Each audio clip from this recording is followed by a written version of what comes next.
Pada beberapa hadis,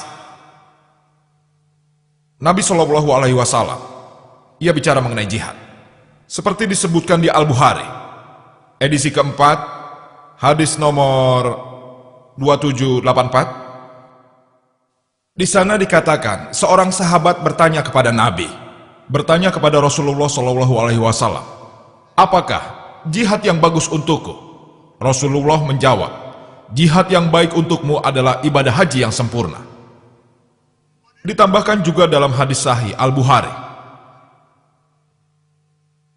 nomor 5792, ada orang bertanya kepada Rasulullah, apakah aku harus ikut berjihad dengan orang-orang yang berjihad di jalan Allah? Orang ini bertanya, apakah ia harus ikut berjihad melawan orang-orang jahat? Rasulullah kemudian bertanya, apakah kau memiliki orang tua? Orang ini menjawab, ya.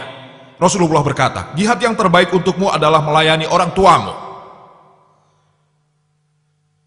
Di tempat lain juga disebutkan dalam Sunan Nisai nomor 4209, ada seorang sahabat bertanya kepada Rasulullah, jihad apakah yang terbaik ya Rasulullah? Rasulullah menjawab, jihad yang terbaik adalah mengatakan yang sebenarnya dalam melawan kebatilan. Anda bisa lihat, jihad yang terbaik adalah tergantung dari jenis orang dan niat orang itu sendiri. Rasulullah juga berkata, jihad yang terbaik adalah melaksanakan ibadah haji yang sempurna. Pada keadaan lain Rasulullah juga berkata, jihad yang terbaik adalah melayani orang tuamu. Atau di situasi lain Rasulullah berkata, jihad terbaik adalah usaha terbaik. Perjuangan terbaik adalah mengatakan kejujuran dalam melawan kebatilan. Hadis lain yang meriwayatkan jihad adalah Ibnu Sahihaban nomor 4686. Orang yang berjihad, orang yang berjuang adalah orang yang berjihad melawan nafsu dirinya sendiri dalam kekuatan Allah Subhanahu wa Ta'ala. Dan orang yang berhijrah, orang yang berpindah adalah orang yang berpindah dari jahat kepada yang baik. Dari sini kita bisa lihat jihad bisa digunakan dalam berbagai konteks dan tergantung dari situasinya. Jihad yang terbaik bisa berbeda. Jadi untuk memahami konsep jihad, kita harus kembali ke sumber aslinya, yaitu Al-Quran dan hadis asli yang berasal dari Rasulullah. Kita bisa lihat di Al-Quran,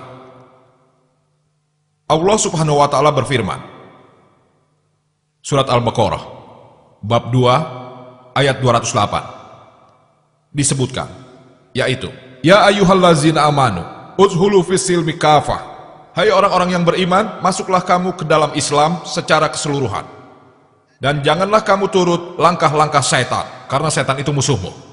Allah berkata, hai orang-orang yang beriman, semua orang yang percaya, janganlah kamu mengikuti langkah-langkah setan, karena setan itu musuhmu. Di berbagai situasi Al-Quran berkata, jangan mengikuti setan. Tapi di sini Allah berkata, jangan mengikuti langkah-langkah setan. Apa beda antara mengikuti setan dan mengikuti langkah-langkah setan? Mengapa Allah Subhanahu wa Ta'ala mengubah kata-katanya? Alasannya terletak apabila seseorang itu memiliki sedikit iman dan sedikit keteguhan. Contohnya, jika ada seorang wanita mengajak seorang pria untuk bermalam bersama-sama, jika si pria punya iman, maka ia akan berkata tidak. Tidak akan, karena ini tidak boleh dan ini berdosa. Tapi jika sang pria sedikit punya iman, ia menerima telepon dari gadis muda. Ia mungkin berkata, tidak ada salahnya berbicara dengan gadis ini. Mereka berbicara beberapa kali melalui telepon.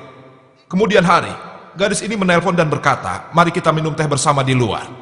Lalu kemudian makan siang bersama. Mungkin mereka kemudian memutuskan untuk pergi ke McDonald.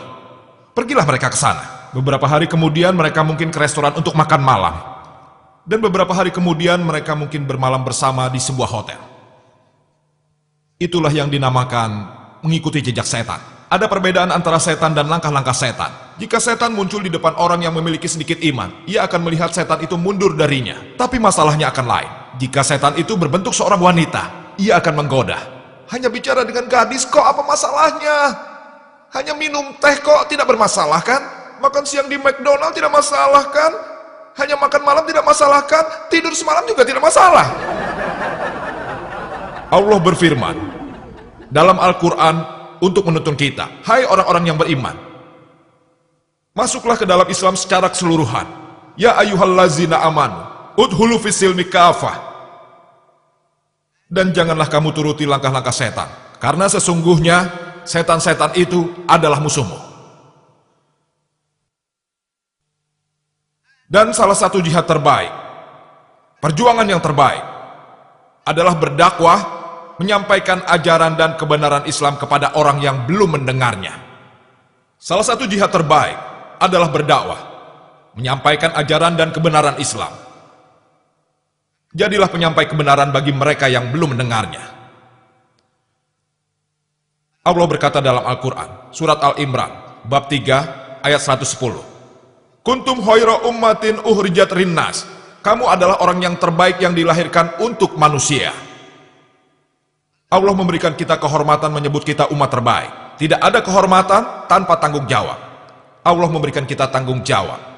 Ta'muruna bil ma'ruf wa tanhauna 'anil munkar wa tu'minu billah. Karena kita melakukan apa yang baik, melarang apa yang jahat, dan percaya pada Allah. Alasan Allah menyebut manusia adalah makhluk mulia, karena manusia bisa memilih untuk berbuat yang baik dan untuk tidak melakukan yang salah. Jika kita tidak melakukan yang baik, dan tidak melarang diri dalam melakukan yang jahat, maka kita tidak layak untuk disebut sebagai seorang muslim. Kita tidak layak disebut sebagai ashara ummah, kaum terbaik. Alasan mengapa kita diberi kehormatan itu karena kita harus berbuat baik dan bukan yang salah. Allah juga berfirman yang disebutkan dalam surat Al-Isra bab 17 ayat 81. Wa qul ja'al haqqu wa jahaqal batil. Innal batila kana zahuqa. Katakanlah yang benar telah datang dan yang batil telah lenyap. Sesungguhnya yang batil itu adalah sesuatu yang pasti lenyap.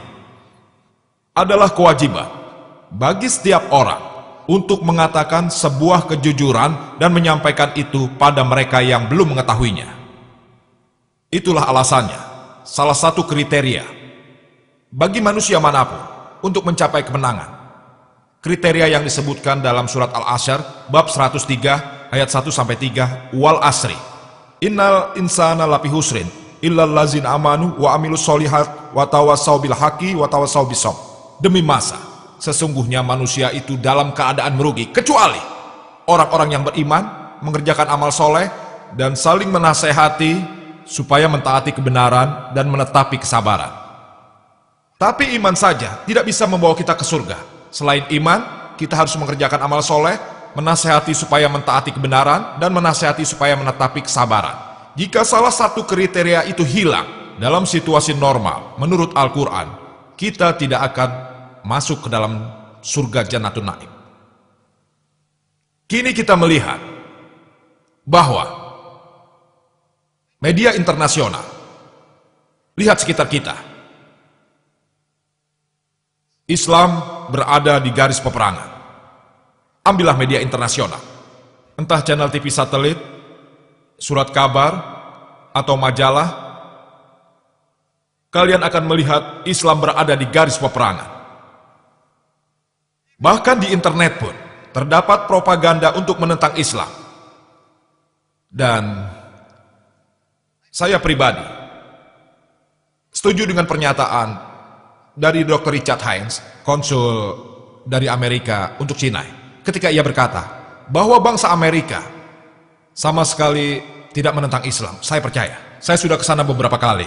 Bangsa Amerika secara keseluruhan, orang Amerika secara keseluruhan, saya setuju dengannya. Orang Amerika secara keseluruhan, mereka tidak menentang Islam. Begitu juga dengan di sini, sama saja. Orang India Hindu secara keseluruhan tidaklah menentang Islam. Tidak. Secara keseluruhan tidak masalah. Tidak masalah. Hanya ada sekelompok-kelompok kecil orang India yang untuk kepentingan pribadi mereka menentang Islam.